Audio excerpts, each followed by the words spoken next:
And so the Reagan administration has this. You have Ed Meese, who on top of everything, not only has he got his involvement with military intelligence, with CID and things like that, as well as being the top law enforcement official in our country. But on top of that, of course, the statements that the man has made come as close to doctrinaire fascism as you can get away with while holding a very high government office in our country. He refers to poor people as the so-called poor. He talks about free food banks as being utilized by people who don't want to pay for them. He talks about criminals as the ACLU as being a lobby for criminals. He refers to the fact that there's no need for the Miranda rights, as we mentioned earlier, because if anybody's arrested by the police, they must be guilty because the police don't arrest people who aren't guilty. This, folks, is the fascist mentality. I just feel it's necessary every now and then to point this out to people. We're not talking about kindly old conservatives like your Uncle Walt, who thinks, oh, I don't know what you kids are up to these days. We're talking about the paramilitary, fascist, racist, right-wing agenda that is being played out in Washington. And I think that that's an important point to make every now and then in clear Americanese English. A couple of points to consider. Again, considering the Reagan administration as basically the military government that the Aryan nations and their forebears had long sought, consider that the vice president, of course, is the former director of the CIA, George Bush. Also recall that in connection with the China lobby and the John Birch Society, we looked at great length at a man named Albert Wiedemeyer. Wiedemeyer was the advisor to Chiang Kai-shek, one of the key figures in the John Birch Society, and it would not be an exaggeration to say that if you stood within 200 yards of Albert Wiedemeyer and threw a rock in the air, that rock would land on a doctrinaire fascist. Summing up his career for about 50 years running, and again, if that seems smug or glib, we spent a good deal of time talking about all of the doctrinaire fascists that he had associated himself with on both sides of the Atlantic and in Asia, in fact, not only North America, Europe, and Asia, and the kinds of activities that he's been involved in for a long, long time could be described politely as fascist. And Wiedemeyer was resurrected after having been retired since, I think, 1953. He was resurrected by Reagan to serve as a special military advisor to this administration. Wiedemeyer, of course, front and center in Radio Free America number 11, our part 2 of our Aryan Nations series. And, of course, the first Secretary of State of this administration was the former Commander-in-Chief of NATO forces, Alexander Haig. Okay, reading from a short segment here from The Years of MacArthur by D. Clayton James, published 1985 by Houghton Mifflin and Company. Short segment here. It says, another group of 6 individuals who might be regarded as forming a second echelon of the MacArthur Inner Group by 1950 were 1. Lieutenant General George E. Stratemeyer, a distinguished leader of the China-Burma Air War of 1943-45, who now commanded the Far East Air Forces. Major General Doyle O. Hickey, the able Deputy Chief of Staff of the Far East Command, who would later succeed Ahman as Chief of Staff. Major General Alonzo P. Fox, a veteran of both World Wars who had served well as SCAP Deputy Chief of Staff, and whose daughter married a lieutenant on duty in Japan named Alexander M. Haig, Jr.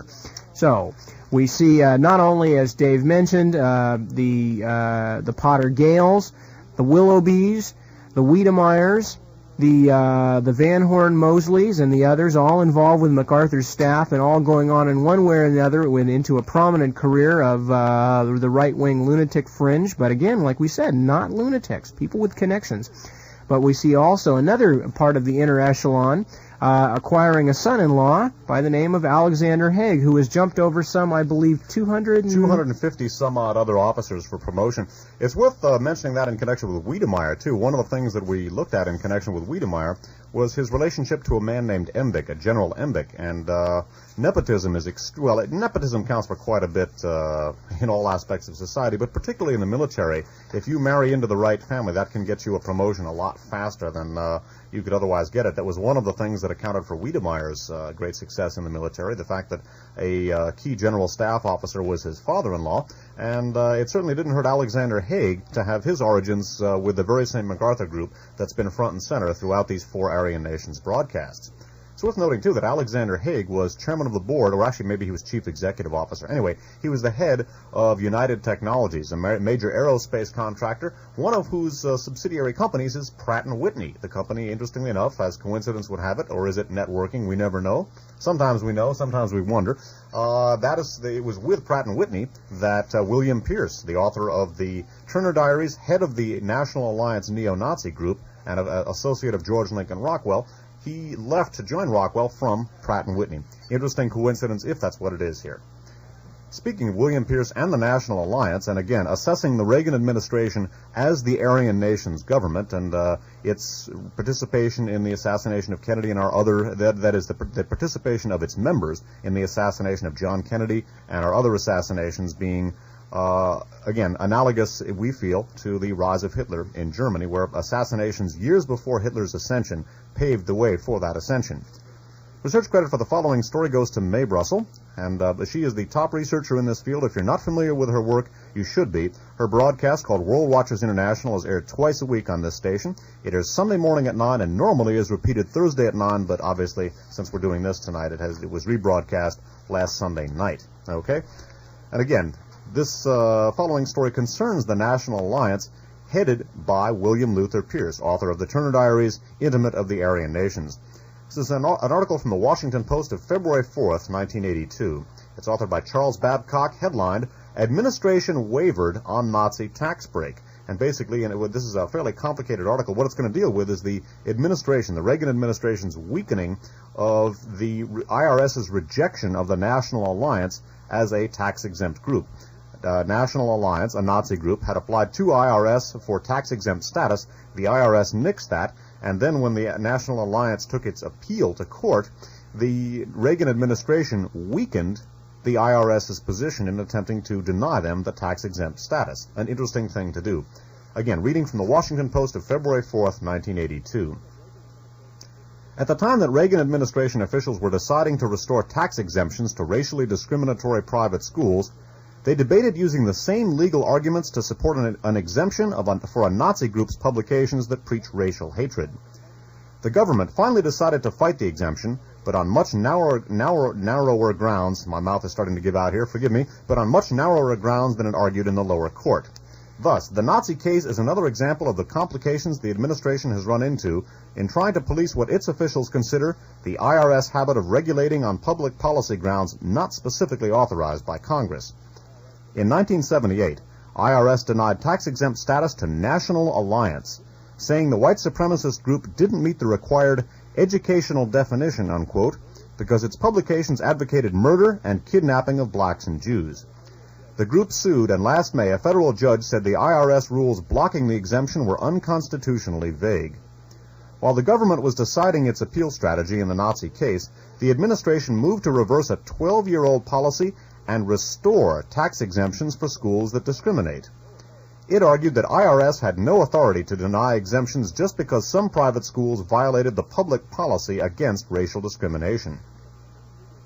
Some attorneys said the same legal reasoning required that the appeal in the Nazi case, National Alliance versus USA, be dropped totally. In a January 7th memo, IRS General Counsel Kenneth Gideon urged that the appeal, quote, be allowed to continue, unquote. The week following the January 8th private schools policy reversal, Justice and Treasury officials agreed not to drop the Nazi appeal entirely, officials said. On January 18th, the government filed a brief in the case, but it dropped all reference to the public policy precedents it had cited in the lower court. Some attorneys involved in the case said yesterday that the reversal on private schools undercut the government's position in the National Alliance case. Not being able to argue that its newsletter Attack and monthly magazine Action violated public policy by advocating racial hatred, quote, is sort of like chopping someone's legs off and then saying it's okay to still run the race, one attorney said. So again, this administration significantly weakening an IRS case against the National Alliance that would have denied tax-exempt status. What we have here, folks, is an administration pushing for tax-exempt status for one of the most virulent and significant of all of the Nazi groups, and specifically the National Alliance, whose author William Pierce, has written the Bible for the Aryan nations. Again, consider this administration as the culmination of these events. And their tax-exempt status, National Alliance's tax-exempt status, is based on the premise that they are, in fact, an educational organization. Think about it for a little while. It's real interesting. Real educational. Yeah. Yeah, we are getting an education here tonight, folks. This next segment, speaking of education and speaking of where people get their educations from and what telling comments that kind of information can be about their roots, is an article from the New York Times editorial page for October 8th, 1985. We have read this story before, but it's such a screamer, and it ties in so well with what we're talking about tonight. We thought we'd share it for you again, and those of you who haven't heard it before, it's a real treat. Again, it's from the editorial page. It's headlined, "The Elusive Lenin," subheaded, "Where Ronald Reagan Read of the Plot to Conquer America." It's written by Carl E. Meyer, M-E-Y-E-R. President Reagan was asked the other day if he still thought the Soviet Union was an evil empire. Yes, he told Ted Koppel of ABC, because of, things like the downing of a South Korean airliner in Soviet airspace. Moreover, he said, Soviet leaders repeatedly proclaimed their global ambition, which is why, quote, "I have often quoted," Reagan said, Lenin's statement that, quote, "We will take Eastern Europe, we will organize the hordes of Asia, and then we will move into Latin America. And we won't have to take the United States. It will fall into our outstretched hands like overripe fruit." When did Lenin say that? The quote fell like an overripe fruit into a televised discussion that followed Mr. Reagan's appearance. A Soviet official, Georgy Arbatov, denounced it as a Nazi invention once exposed by the commentator Alistair Cook. Mr. Cook, sitting at hand, seemed to smile in assent. When later asked for details, Mr. Cook said he couldn't recall what, if anything, he had ever broadcast about the quote. He had his own theory. The line might have come to Mr. Reagan from an old movie script. The White House press office wanted to be helpful, but it could not document the quotation either. At the Library of Congress, researchers found an old folder showing they had been asked several times to check the citation some years ago. It failed to turn up as promised in the Collected Works of Lenin, Volume 10, page 172, or in any Russian or English edition of the works. Also in the folder was a clipping from the Chicago Daily News, dated December 8, 1958, describing the quote as a fake, but giving no source. Just then, an indirect reference to the same idea turned up in a new book on South Africa by our colleague Joseph Lelyveld. He wrote that he heard the same language attributed to Lenin by right-wing generals in Pretoria. He said that they apparently learned it from a book called None Dare Call It Conspiracy, published in Rossmore, California in 1971 and avidly read by members of the John Birch Society. Thus prompted, I finally found what seems to have been President Reagan's source, the Blue Book of the John Birch Society, compiled in 1958 by Robert Welch. On page 10, his book says, quote, "Lenin died in 1924, but before he died, he had laid down for his followers the strategy for this conquest. It was, we should readily admit, brilliant, far-seeing, realistic, and majestically simple. It has been paraphrased and summarized as follows, quote, "First we will take Eastern Europe, next the masses of Asia, then we shall encircle the last bastion of capitalism, the United States of America. We shall not have to attack. It will fall like overripe fruit into our hands." So there it is, an undocumentable Birchite paraphrase offered, quote, often, unquote, as a live quotation by a president of the United States. And, folks, if nothing else, certainly sums up the Reagan attitude, but more importantly, it sums up also the kind of thought process that went into forming Reagan and his people and that goes into supplying them with information. And also it goes into the very makeup of the core of the Reagan administration. So when we're talking about a bunch of people who take John Birch Society propaganda at face value, and you're trying to tell them that, for instance, as we mentioned in an earlier article, that the good judgment of the FBI and the Justice Department will stand between police and FBI informants, and they're doing bad things when they're infiltrating the Klan and the Nazis, when there's basically no difference between the ideologies of the Klan and the Nazis and the people who are going to be making those decisions of what are good and bad things that they should or should not do. I think you see, folks, at the very least, that we've got a little bit of a problem on our hands. Just how much of a problem can be illustrated in one way by pointing out that the very book that Ronald Reagan is quoting on the air, on Nightline no less, the Blue Book of the John Birch Society, was precisely what General Edwin Walker was teaching to his troops in Germany. Edwin Walker, recall, was relieved by President Kennedy of his command. He was a divisional commander in Germany, and he was relieved of his command by President Kennedy for teaching the Blue Book to his troops. He had a compulsory pro-blue program, as he put it, and pro-blue basically was, again, Walker was fired, and of course his bitterness over that firing, among other things, appears to have propelled him into the orbit of H.L. Hunt and the others who effected the Kennedy assassination. It's worth noting that a divisional commander was replaced in 1961 for teaching what the commander-in-chief now recites on national television. Okay? And again, consider the Reagan administration as the culmination of this entire process. Now, front and center in the last Aryan Nations show, our program number 12, Radio Free America 12, we talked about the paramilitary milieu the Cuban Freikorps put together in order to topple Fidel Castro, and we also looked at how the Aryan Nations fit into that element and how that element in turn did not topple the government of Cuba, but toppled the government of the United States, specifically during the Kennedy assassination.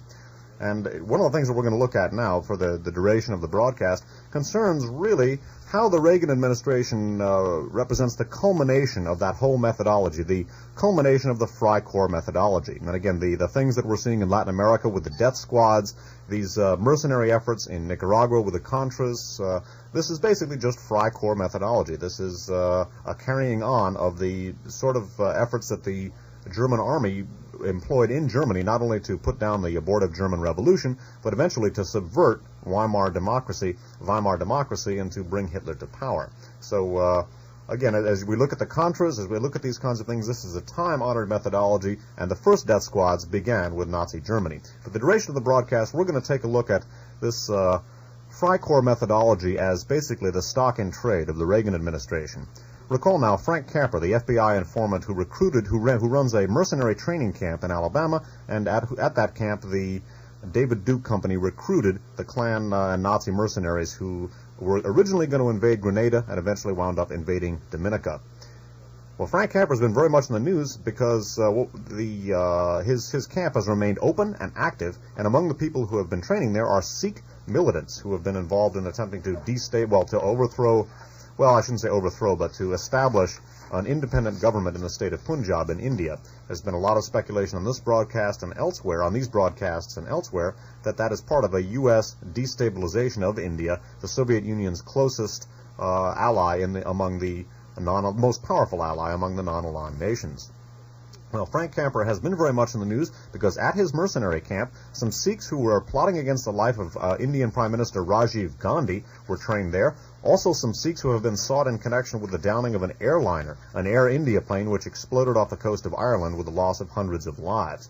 And apparently these Sikhs definitely trained at Frank Capra's school.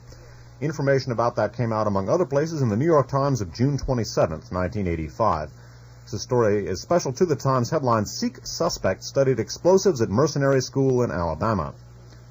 One of two Sikhs being sought for questioning in the crash of the Air India jumbo jet off Ireland and an airline baggage explosion in Japan took a course in explosives at a private school for mercenaries near here, according to the school's director. The Sikh, Lal Singh, is suspected by the authorities to be the L. Singh, whose name was on the passenger manifest of a CP air flight from Vancouver to Tokyo, but who did not board the plane. Baggage from the flight exploded after being unloaded, killing 2 people. The second suspect, Aman Singh, flew to Toronto before the ill-fated Bombay-bound Air India jumbo jet left that city, according to reports from Canada. The plane crashed into the sea, possibly because of a bomb, and all 329 aboard were killed. Earlier, the Federal Bureau of Investigation is said to have begun a search for the 2 men for questioning in connection with a purported plot to assassinate Prime Minister Rajiv Gandhi of India, while he was in the United States this month. 3 other Sikhs who were said to have attended the mercenary school with Lal Singh in November were taken into custody for questioning by the FBI in connection with the purported plot. Lal Singh never seemed like a bloodthirsty person, said the school's director, Joseph Franklin Camper, Jr., a 38-year-old veteran of the Vietnam War. He was just a good student and did what we told him to do, unquote. Let me read that last sentence again. He was just a good student that did what we told him to do, unquote. One wonders if he was doing what he was told to do when he blew up the airplane, or allegedly blew up the plane. Anyway, continuing, he said Lal Singh had taken part in the school's explosive ordnance demolitions training, which teaches the handling of mines and grenades. But, Mr. Camper said, we have never taught anyone how to build a time bomb. We have mercenaries in Africa, the Middle East, all over the world, he said at the school. What they do after they leave here is a different story. Well, again, it's worth noting here that the people who the FBI has been seeking in connection with an attempt on the life of Indian Prime Minister Gandhi and an actual explosion of an airliner and the loss of hundreds of lives, they were being trained by an FBI informant, certainly raises questions about why they were unable to come up with these people. It's worth noting that Camper's school has since been cleared of all terrorist activity. The FBI said that this was not terrorism that they were teaching. And again, Frank Camper front and center in the Dominica-Grenada invasion that we just looked at an hour or two ago. And apparently he's very much in business and still doing exactly the same kinds of activities. And the thing you want to look at here, again, is the unnerving notion of the Ku Klux Klan, basically, or elements thereof, functioning as an extension of U.S. foreign policy.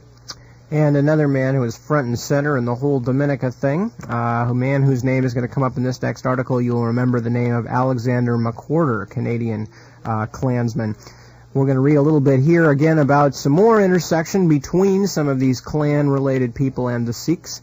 This is from the Vancouver Sun for November 13th, 1985. The article was provided by Ted Rubenstein. The headline is, Sikh separatists find supporter and jail Ku Klux Klan leader. I remember this article. There's a lot of noises in it.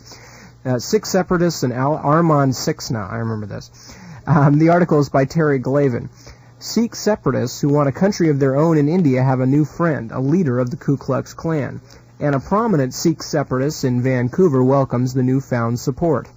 In a letter that appears in the current issue of the Indo-Canadian Times, Arman Siksna, a leader of the Canadian chapter of the white supremacist organization, said, quote, we will support Sikhs in their struggle to gain liberation. Siksna, spelled S-I-K-S-N-A, wrote his letter to the Surrey-based Punjabi-language newspaper from his prison cell at the Joyceville Institute in Kingston, Ontario, where he is serving a 6-year sentence on a 1983 conspiracy to murder conviction. Daljit Singh Sandhu, international delegate from Vancouver to the World Sikh Organization, the most powerful worldwide organization of Sikh separatists, admitted Siksna's letter was support from an unusual source, but added, quote, if they support our position, we should welcome it. Siksna wrote, quote, we are against communists. Whatever the Red Dogs have done to the Sikhs in India, we oppose that too. When I come out of jail, I am not too sure how much political work the government will allow me to do, but I wish to state that I never did anything against Sikhs, and neither do I intend to say anything against them. He closes the letter by saying, I send greetings for your fight for liberation and wish you success, unquote. Siksna, then treasurer of the Canadian Klan, and fellow Klan leader Alexander McWhorter, confessed in Toronto to conspiring to murder a troublesome colleague, Gary McFarlane, the Klan's former security chief, in 1983. Skipping down, Sandhu said that's the Vancouver delegate to the Sikh separatist group. Sandhu said he doesn't know exactly how the KKK can support Khalistan, which is the Sikhs' name for the country that they're someday going to found in the Punjabi, separate country. Doesn't know how the KKK can support Khalistan, but he said Siksna's letter is, quote, good news. At least something is supporting us. Everybody is welcome who supports the idea of Khalistan. Okay, so one wonders whether Alexander McWhorter's efforts on behalf of the Sikhs and the efforts of Frank Camper in training the Sikhs are related, in that both dovetail and cooperated in the Dominica invasion. In the Contra effort in Central America, there's been a lot of discussion about so-called humanitarian aid given to the Contras. Obviously, any money given to them frees up other funds for whatever use they'd like, so it's sort of a silly notion to talk about humanitarian aid. You can give them money for food, but then they can just use the money that they were going to use for food for guns. Anyway, in light of that irony, the next piece of information that we're going to be reading from, which is published by the Resource Center at Box 4506, Albuquerque, New Mexico, and the Resource Center has entitled a document that they have listing the various far right-wing political action groups or military groups which have been involved in the so-called humanitarian aid to the Contras. This article, again, from the Resource Center of Albuquerque, New Mexico, is headlined, New Right Humanitarians. And among the so-called New Right humanitarian groups that they've discussed is a group called the Caribbean Commission at New Orleans, Louisiana. I'd like to read you something about this commission, and it's their description of the Resource Center's description of the Caribbean Commission and some of the people involved. Principals: Dr. Arnold Ochsner, O-S-C-H-N-E-R, Archbishop Hannon of New Orleans, L.A. State Representative Woody Jenkins and Samuel Robinson.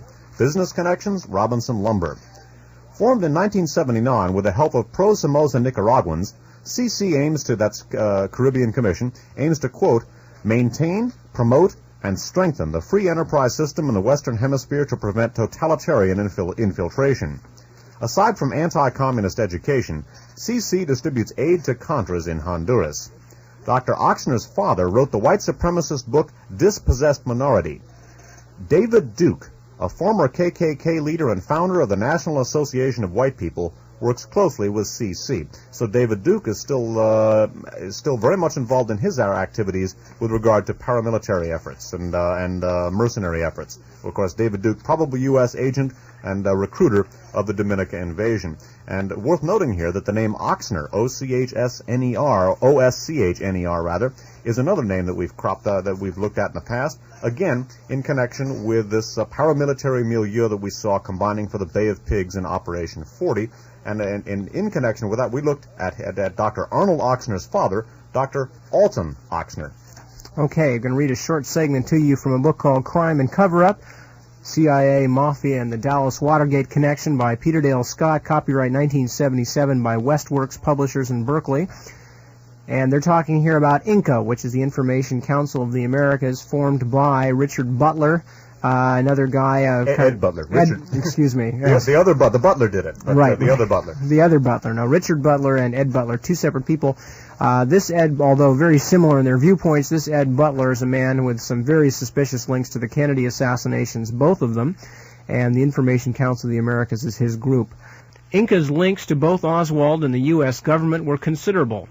INCA's president was the famous Dr. Alton Ochsner. As Dave mentioned, I'm just putting in here, that is the father of the man who was involved with David Duke in this pro-Somoza, anti-Sandinista group. INCA's president was the famous Dr. Alton Ochsner, a consultant to the U.S. Air Force, quote, on the medical side of subversive matters, unquote.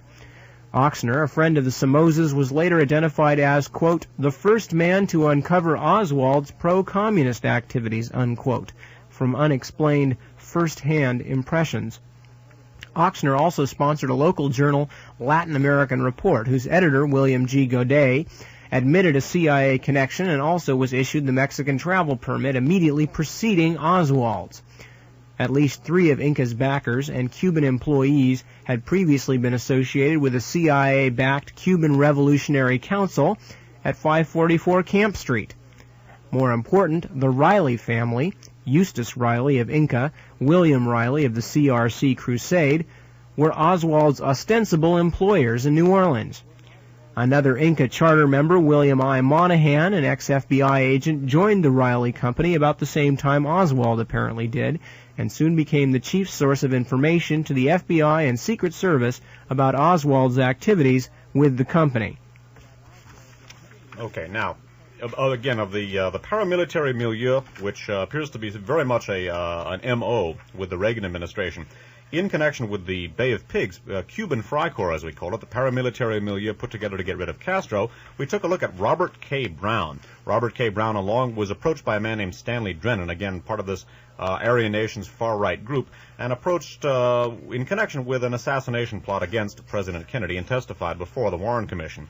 Well, Robert K. Brown has come a long way. He now, of course, is the editor-in-chief of Soldier of Fortune, and that magazine, too, has been very much involved with the Contra effort and the covert action, the paramilitary effort in Central America. Reading from the New York Times of September 23rd, 1985, Soldier Journal Eyes Respectability, article by Ivor Peterson. 10 years ago, a men's adventure magazine rejected Robert K. Brown's proposal to write a piece about a mercenary in the Rhodesian army. They said they were getting away from the hairy-chested stuff, Mr. Brown recalled. But Mr. Brown thought hairy-chested adventure was a saleable item with American men, so he launched Soldier of Fortune, the journal of the professional adventurer. From a 40-page black-and-white quarterly, Soldier of Fortune has grown into a glossy magazine with a 180,000 circulation. A 10-year trek to respectability was how a Soldier of Fortune brochure describes these intervening years at its 7th annual convention here this weekend. The magazine has begun to draw interest from men not a part of its usual Vietnam veteran following, men too young to vote, men too young to have known the war, and others nervous with the magazine's aggressive themes but no longer certain that accommodation is the answer. This weekend's gathering drew 800 men, twice the number that came last year, mostly in camouflage uniforms but many in civilian clothes. The Reagan administration has privately encouraged unofficial aid programs like the one conducted by the Omega Group, the magazine's parent company based in Boulder, Colorado, and it has declined to take a position on the occasional fighting some of the men associated with Soldier of Fortune have engaged in. In reply to criticism of such forays into combat, Soldier of Fortune defenders point to a long history of Americans fighting overseas without government sanction for causes they believed in, including the Lafayette Escadrille in World War I and the anti-fascist Lincoln Brigade that fought Franco in the Spanish Civil War. We prefer they don't fight, Mr. Brown said of the small Omega Group teams that have gone to Central America. Our time and effort is better spent instructing them rather than getting in firefights for them. So, Robert K. Brown, one of the members of the Cuban Freikorps, the paramilitary milieu put together to get rid of Castro, very much on the scene today, and part of the Nicaraguan Freikorps, I guess you could say, that is currently being employed to try and get rid of the Sandinistas, and a primary exponent of Freikorps methodology. Okay, talking about the Reagan administration's agenda, and also at the same time tipping our hand ever so slightly as to probably what we're going to be talking about in the next Radio Free America. This is actually what we're doing now, is providing a transition. What we're going to be doing in our next Radio Free America is kind of pulling the camera back and showing how the Aryan nations fits into a larger international fascist milieu, and specifically the World Anti-Communist League. Absolutely. And as mentioned, we're going to tip you off a little bit here with a couple of the things that still tie in with the Reagan administration. This is from an article entitled "The Old Right's New Crusade." It's from the October 22nd, 1979. No, that can't be right. 1979? No, 1985. Right. October 22nd, 1985 edition of the Village Voice. The article is by Joe Conason and Murray Waas, W-A-A-S, and it goes like this. Hobbled by Congress in its pursuit of a proxy war against the Sandinista government in Nicaragua, the Reagan administration has turned to the private sector. With the encouragement and possible direction of the White House's National Security Council, private groups, partly funded by the governments of other countries, have provided military and police training to the Salvadoran military, as well as shipments of food, medicine, and combat gear to the Nicaraguan Contra rebels. Money has also been raised abroad for the purchase of weapons by the Contras. The level of private aid is estimated to be as high as $25 million a year. The network collecting and distributing aid to the Contras includes much of the traditional American far right, from the old China lobby and the John Birch Society to the Moonies and the Cuban exiles. But at its center is a little-known international propaganda outfit called the World Anti-Communist League, WACL, W-A-C-L, funded by the governments of Taiwan, South Korea, Saudi Arabia, and Paraguay, and by large private contributors in the U.S. and abroad. Chaired by retired Major General John K. Singlaub, whose own affiliations could form a far-right directory, WACL met in Dallas last month and received the President's blessing for a renewed Cold War crusade. Skipping down. For the first time since its founding in 1968, WACL, again the World Anti-Communist League, appears to have a purpose beyond its annual reunions for far-rightists from around the world. In years past, delegates from free and, quote, captive nations gathered beneath the blazing torch on WACL's banner to debate the struggle against international communism and to dream of unleashing the nationalist Chinese and the Ukrainian freedom fighters. This year, such traditional obsessions were shunted aside in favor of a more fashionable notion, quote, low-intensity warfare against Marxist governments in the Third World. Guerrillas from Nicaragua and Afghanistan displayed the evidence of real battle, and when Nelson Bunker Hunt and other prominent Dallas reactionaries showed up, they got more than just another speech. The one-legged Contra had company, a real Afghan mujahid, complete with burned stumps below the elbows. Elements that made up the original WACL were present, of course. Knots of nationalist Chinese, unable to converse with other delegates. Slavic émigrés, disgruntled because nearly everyone else has given up on rolling back the borders of the East Bloc. Old right red baiters like Robert Morris, former counsel to the Senate Internal Security Subcommittee. But these remnants were dominated both politically and stylistically by the new idols of anti-communism, the civilian military assistance mercenary types from Alabama, who provided security for the Dallas Conference and acknowledged Singlaub as their mentor. The general says he has asked them to avoid direct mercenary activities like the embarrassing border incident in Nicaragua last year in which 2 CMA members were killed. Skipping down, the U.S. continued to be represented in WACL, World Anti-Communist League, however, by Dr. Roger Pearson, a British, quote, scientific racist and anti-Semitic publicist based in Washington. Although Pearson embarrassed even WACL, which ousted him in 1980, he received a letter in 1982 from President Reagan on White House stationery, praising his, quote, substantial contributions to promoting those ideals and principles that we value at home and abroad, unquote, namely, presumably, scientific racism. That letter, which Pearson used in subsequent fundraising, has never been repudiated by the administration. Pearson's role in WACL was covered extensively by the Washington Post when WACL convened in the nation's capital in 1978. The Post account, by Paul Valentine, identified dozens of neo-Nazi, fascist, and racist leaders there, including former American Nazi William Pierce, Italian fascist Giorgio Almirante, South African racial theorist Ivor Benson, and Willis Carto of the Liberty Lobby. Paraguay hosted many of the same characters at the 1979 meeting in Asunción. Skipping down, despite the purge of Pearson, WACL was not particularly clean in 1981 when Singlaub headed the U.S. delegation to the 14th WACL conference in Taipei. The Mexican anti-Semites and Latin American fascist groups led by Raimundo Guerrero, already well known to Passoni and the other U.S. members, were still present, as were former Nazi intelligence officer Dr. Theodor Oberlander, West German far-rightist Alfred Gielen, and the Cuban terrorists. No action was taken against any of these groups until columnist Jack Anderson publicly exposed the anti-Semitism of the Mexican group and the role of WACL, through its Latin wing CAL, in death squad activities throughout Central and South America. In the wake of Anderson's revelations, CAL was expelled in January 1984. At CAL, that's the Latin American branch. But the core of the old Latin fascist apparatus still remains.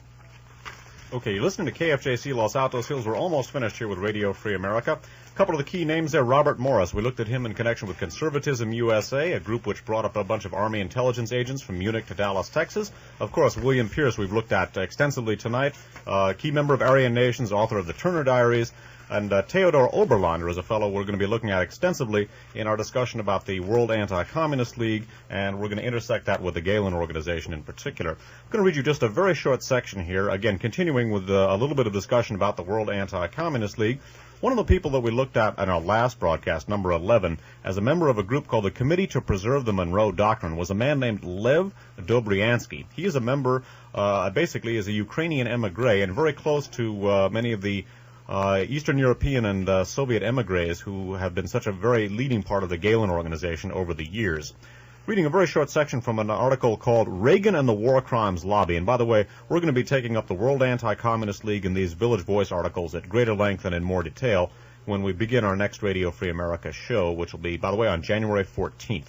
Anyway, A short section of an article called Reagan and the War Crimes Lobby. This is from the Village Voice of May 14th, 1985, and about Lev Dobryansky and his association, not only with the World Anti-Communist League, which he helped form, but also with many of the members of the anti-Bolshevik bloc of nations who we looked at in connection with the people who met Oswald and the World Anti-Communist League that we've been looking at for a long time. Of course, the Latin American affiliate, we looked at Maurice Gatlin from 544 Camp Street and his role in forming that. But of Lev Dobryansky, currently Reagan's ambassador to the United Nations, and his role in forming WACL. And again, remember, Dobryansky is a member of the Committee to Restore the Monroe Doctrine, a Birch-sponsored group that we looked at in our last show.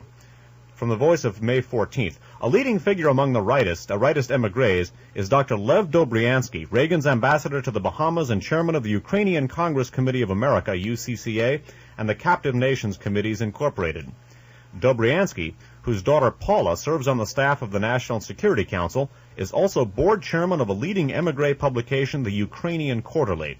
Another is Yaroslav Stetsko, chairman of the Anti-Bolshevik Bloc of Nations, and, for a brief time in the summer of 1941, premier of the Independent Republic of the Ukraine. Stetsko, an elder statesman of the international far right, was received by the White House in July of 1983 by the President and Vice President George Bush. He and Dobryansky also helped to create the World Anti-Communist League, WACL, the organizational haven for neo-Nazis, fascists, and anti-Semitic extremists from 24 countries, formerly headed by racial theorist Roger Pearson, and of course that WACL is centrally involved in the Contra effort, the Nicaraguan Freikorps that we've been talking about. Now Nip's going to read you a short section about some of these same characters from Peter Dale Scott's essay, Government Documents in the JFK Assassination. Okay, and it goes like this. Nelson Bunker Hunt, meanwhile, had become the Texas representative of a German-based intelligence network, the ICDCC, or International Committee for the Defense of Christian Culture, which paradoxically united many of the CIA's most prominent opponents within the United States, most notably China lobbyist General Charles Willoughby, General MacArthur's former G2 in Japan and Korea, with representatives from CIA-sponsored organizations abroad, such as the Ukrainians cultivated by the Galen Organization. One chairman of the ICDCC, Hermann Punder, was a former Abwehr agent and close ally of Galen's sponsors, Konrad Adenauer and Hermann Abs of the Deutsche Bank, while a later chairman, Theodor Oberlander, was close to the right-wing German emigre group to whose newspaper General Walker spoke by long-distance telephone on November 22, 1963, transmitting the story, accepted by the Warren Report, that Oswald had shot at Walker in April 1963. And again, our last show we talked, in Radio Free America number 11, we talked about that at considerable length, and also in Radio Free America number 2, we talked about the emigre office headed by Dr. Walter Becker. That's the reference there. That basically winds the program up for this evening. I'd like to conclude with one short article. We talked about this, so actually I read it at the conclusion of one of the Hard Rain tapes that was contained in the broadcast. And I think at this point, listeners may be able to share the special horror that I personally feel when I read this article and think about how literally David Duke must mean his words here. And again, I think most people reading this think that somehow he's being cute or using a literary device. I think he was being very literal. Research credit to Ted Rubenstein for this article from the Las Vegas Sun of October 28, 1983. Ex-KKK leader reveals 79 plot for invasion. New Orleans. A former Ku Klux Klan leader Thursday revealed for the first time that he put some mercenaries of the deposed Prime Minister Eric Gary in touch with some KKK members for an invasion of Grenada in 1979, but the plan was aborted in favor of a plot against neighboring Dominica. Breaking a 4-year silence on the plot, David Duke, former Grand Wizard of the KKK, discussed the events in an interview with UPI and demanded freedom in jail for a Klansman who plotted against Prime Minister Eugenia Charles of Dominica. Duke, who was questioned by the federal grand jury that indicted Don Black and 9 others, said, quote, "The Grenada invasion is a vindication of Don Black and the other valiant men who were arrested and prosecuted by overzealous federal agents for daring to fight against communism. I think it's a gross injustice that Mr. Black is imprisoned for trying to do courageously as a private citizen what President Reagan is trying to do today." And with that, we're going to leave you with the words and music of Richard and Mimi Farina while you think about all that we've talked about tonight and Dave's last article there. And we will see you, of course, during the regular One Step Beyond broadcast and on the next Radio Free America, January 14th, from 7 to 11 p.m. On behalf of Dave Emory and all of the sterling research that he did, this is Nip Tuck thanking you for joining us on this edition of Radio Free America, right here on KFJC, Los Altos Hills, 89.7 on your FM radio dial.